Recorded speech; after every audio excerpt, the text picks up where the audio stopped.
这么可爱的辉宝天天跟在宋爷爷屁股后面，宋爷爷怎么还会继续碎呢？辉宝正在将碎掉的宋爷爷一点一点重新拼起来。每天有这么可爱的辉宝陪着，要是还沉浸在悲痛中的话，这就有点不给我们辉大王面子了。宋爷爷当然也明白这个道理，所以宋爷爷现在每天也都在以最饱满的状态回应着姐妹俩，在陪伴姐妹俩当中，让自己一点一点从悲伤中走出来。瑞宝和辉宝轮番上场，姐妹俩轮着哄爷爷。这充实的生活让爷爷根本没有时间悲伤，这样宋爷爷就可以把对福宝的爱转移到瑞宝和辉宝身上了。而对于福宝的离开，不舍归不舍，但两个爷爷一直以来都是以正确的价值观告诫自己，以及用科学的知识对韩国粉丝们做科普。例如将爷爷讲的，因为大熊猫到了4岁左右的年纪，将迎来它们雄生的第一个重要时刻，而对于韩国现有的大熊猫，根本无法满足于福宝这个阶段的需要。所以如果这个时期福宝不回国的话，福宝反而会更加辛苦。而今年福宝对春天的到来就出现了轻微的浮躁情绪，内心的躁动让福宝难以克制自己的行为。而等福宝成年的那天到来，这种情况可能会更严重，而福宝需要忍受更大的痛苦。所以福宝在这个时期回国，等合适的时间让福宝找到另一半，这样对福宝来说才是健康的。所以江爷爷表示，现在这个时期给福宝送回国是正确的。而宋爷爷也为韩国粉丝们讲解过，野生大熊猫从脱离妈妈开始独立觅食，接着到之后的繁育，这每一步都是需要按时去完成的。而如果在这个过程中有一件事没有按时完成，那对大熊猫来说是不好的。宋爷爷和江爷爷这也是在为韩国人民树立正确保护野生动物的知识。而对于爷爷们而言，伤痛归伤痛，但两个爷爷的大局观从来没有变过，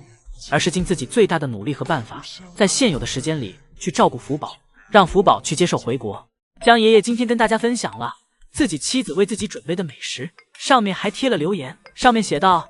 밤새마며 이쁜이를 돌보느라 애쓰셨어요. 앞으로도 시간이 더 많이 남았지만 귀여운 거 이쁘면 힘이 쑥쑥 날 거예요. 멋진 남편님 감사해요. 江爷爷看到妻子夸自己是帅气的老公后开心坏了，然后江爷爷品尝了一下妻子做的三明治，一大口下去全是满足感。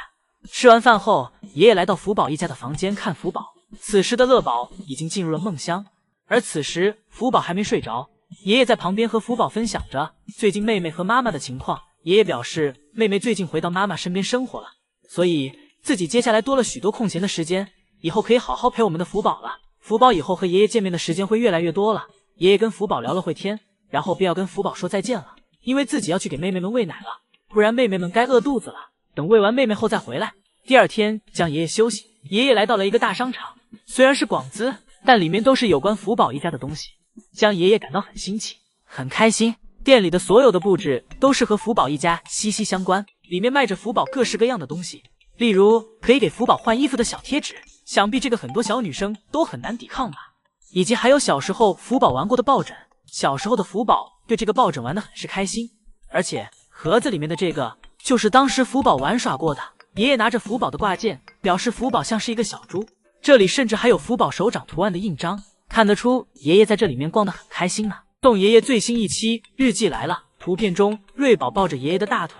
而爷爷则要去抱角落的辉宝，给爷爷忙得手忙脚乱的。另一张照片，两只熊猫宝宝倚靠在爷爷的身边，听着爷爷的教导。爷爷对瑞宝说，以后要乖乖的。爷爷摸着瑞宝的小脑袋，而瑞宝则一副认真的模样，细心听取着爷爷的教导，看瑞宝这睿智的大眼睛，一看刚才爷爷的话就全听进去了。爷爷在日记中分享到，现在爷爷们正在计划逐步减少喂配方奶粉的用量，开始让他们仅依靠母乳健康成长。而熊猫宝宝在一起生活后，彼此都显得不那么无聊了，俩姐妹每天每时每刻都黏在一起，一起睡觉，一起在妈妈身边玩闹，当然有时候也会打架。图片上瑞宝正在睡觉，而辉宝在一旁观察着室外的景象。一会儿轮到辉宝睡觉了，瑞宝则在辉宝旁边看着妹妹睡觉的样子。看宋爷爷抱着瑞宝的样子，简直不要太让人羡慕，一次能抱两个是多少姨姨们想体验的感觉。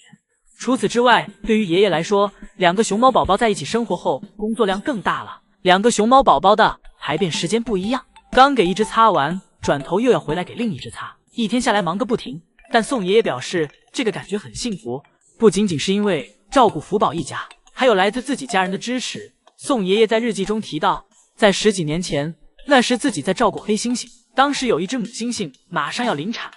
而自己的妻子刚为自己生了一个儿子，那时自己的儿子才2个月大，这让宋爷爷犯了难。因为自己的职责，自己需要去照顾黑猩猩，但家里的妻子和儿子自己又放心不下。宋爷爷的妻子便对宋爷爷说，表示自己没事，让宋爷爷专心照顾黑猩猩妈妈，帮助宝宝健康出生，自己会照顾好咱们的儿子的。宋爷爷那时只能每天很晚回家，短暂的看一眼儿子。爷爷表示，每一次自己遇到问题，自己的妻子都在背后默默支持鼓励着自己。宋爷爷觉得自己的妻子是伟大的，同时也表示每一个愿意献身给自己孩子的母亲都是伟大的。而宋爷爷现在的儿子已经上中学了，而在几年前，宋爷爷又添了一个宝贝女儿，现在也已经上小学了。福宝在园区的观景竹里仔细找寻着令自己满意的竹子，福宝看着眼前干枯一片的竹子，一时犯了难，可以说没一根能让福宝满意的。福宝心想，眼前这片不行，那我就再去别处逛逛。福宝在观景竹林里像逛菜市场一样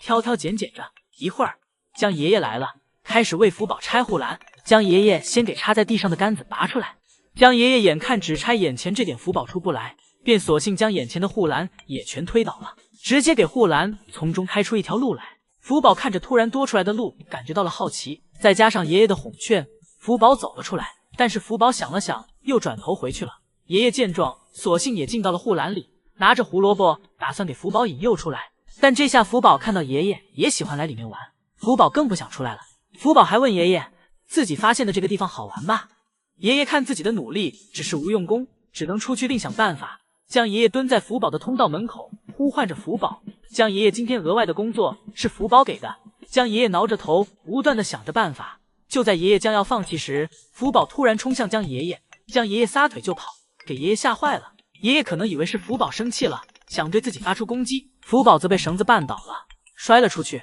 不过爷爷让福宝出来的愿望也算实现了。最后福宝乖乖的走向通道门口，回到了室内。瑞宝此时正趴在妈妈怀里吃早餐，而辉宝此时还在睡梦中。看样子辉宝今天要在妈妈这里饿会儿肚子了，因为爱宝的奶水是有限的。一会儿瑞宝醒来没吃到奶，给姐姐按倒身下一顿揍，问姐姐为什么不给自己留一点。一会儿爷爷来给瑞宝和辉宝打扫房间，辉宝好奇的来到竹子前，辉宝这是饿到想尝一尝妈妈竹子的味道呀。而瑞宝这儿正偷啃妈妈的后背，辉宝绕到姐姐身后，瑞宝看到妹妹过来，则顺势躺了下来，躺在了妹妹的身上。俩姐妹都古灵精怪的，辉宝受欺负后也没惯着姐姐，爬起身反给姐姐压到了身下。打扫完房间，便该给2只熊猫宝宝擦拭身体了，擦完一个擦另一个。宋爷爷很是忙碌，但是2只熊猫宝宝黏在自己身边，爷爷感觉又累又快乐。擦完身体后，辉宝在角落又开始了睡觉，而瑞宝则钻到了爷爷的身下，和爷爷玩耍，精力很是旺盛。而辉宝现在走路本领越来越熟练了，很少有摔倒的时候了。而瑞宝这里每走一步都晃晃悠悠的。一会儿，爱宝在隔壁房间吃完饭，来到2只熊猫宝宝身边，陪2只熊猫宝宝玩耍。爱宝表示玩不过来，根本玩不过来，这小东西玩起来还热乎乎的，比爷爷做的任何玩具都有意思。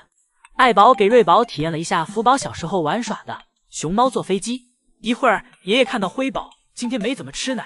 拿来奶瓶给辉宝进行额外的喂食。此时辉宝睡意朦胧的很是可爱，但吃到奶嘴的那一刻，辉宝便醒了，大口大口的进食着。进食完，爷爷细心的给辉宝拍了拍背。当然，爷爷也不会忘记瑞宝。爷爷喂食完辉宝后，开始给瑞宝喂食。因为辉宝在姐姐喂食时总是爱来抢，所以爷爷提醒瑞宝，表示瑞宝快点吃，妹妹要过来了，妹妹过来了就要抢你吃的喽。瑞宝听到妹妹要抢自己的奶水，开始疯狂干饭。熊猫宝宝喂食完，便又开始了彼此快乐的时光，俩熊一起打闹，一起睡觉，一起折腾妈妈。爱宝看着2只熊猫宝宝，深深叹了口气，询问自己为什么当初要生2个。照顾完2只熊猫宝宝后，爷爷来到福宝房间，爷爷给福宝带了大块的窝头，表示福宝今天辛苦了。爷爷还给福宝拿来了许多鲜嫩的竹子。爷爷在一旁夸赞福宝越来越懂事了，是2个妹妹的榜样。